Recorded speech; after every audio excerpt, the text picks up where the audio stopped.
Hey guys, today I'm going to be talking about my favorite book on investing, which I recently read, and that is One Up in Wall Street by Peter Lynch. Now, Peter Lynch is a famous value investor. He was the fund manager of the Fidelity Magellan fund, which returned 29.2% during the course of his time there when he was running the fund, which is super impressive. And he wrote this book to kind of share some of its insights, and I thought some of them are just so good.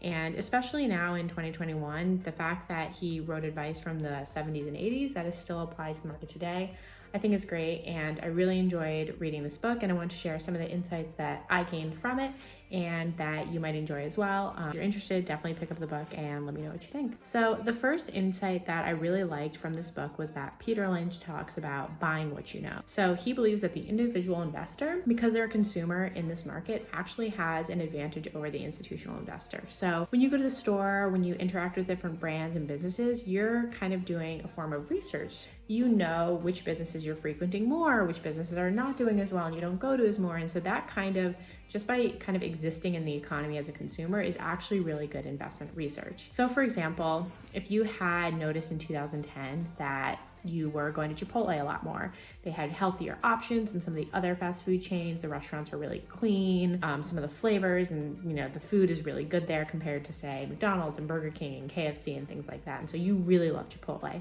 So in 2010, imagine if you bought $1,000 worth of stock.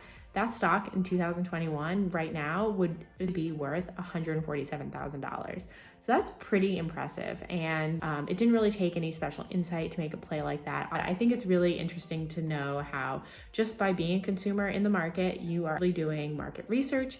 And now whenever I go shopping, whenever I go out, I'm always thinking, oh, is that a public company? Is that something that I can invest in? Because that's really what makes part of this exciting for me. The next key takeaway I got about this book was doing your own research. And it doesn't necessarily mean that you have to pour through all the SEC documents and rack your brain and things like that, but you have to have conviction when you're going to, you're going to be holding this investment for 3, 5, 10 years. You got to know exactly what you're putting your money in. So it shouldn't just be what your friend tells you, what you read on Twitter, what you read on Reddit, because you're not going to really understand the fundamentals of the business and why you think it's a good investment. So he always says do your own research, and especially with Google, it's really easy now to if you did want to read those SEC documents, to kind of Google them. If you did want to read and see who of the insiders are buying shares and you wanted to look that up, that is all just a few Google searches away. So Peter Lynch really advocates for doing your own research, and that was one of the big pieces of advice that I enjoyed from this book. Lastly, he talks a lot about timing the market and how you can't time the market. And so we all know this intuitively.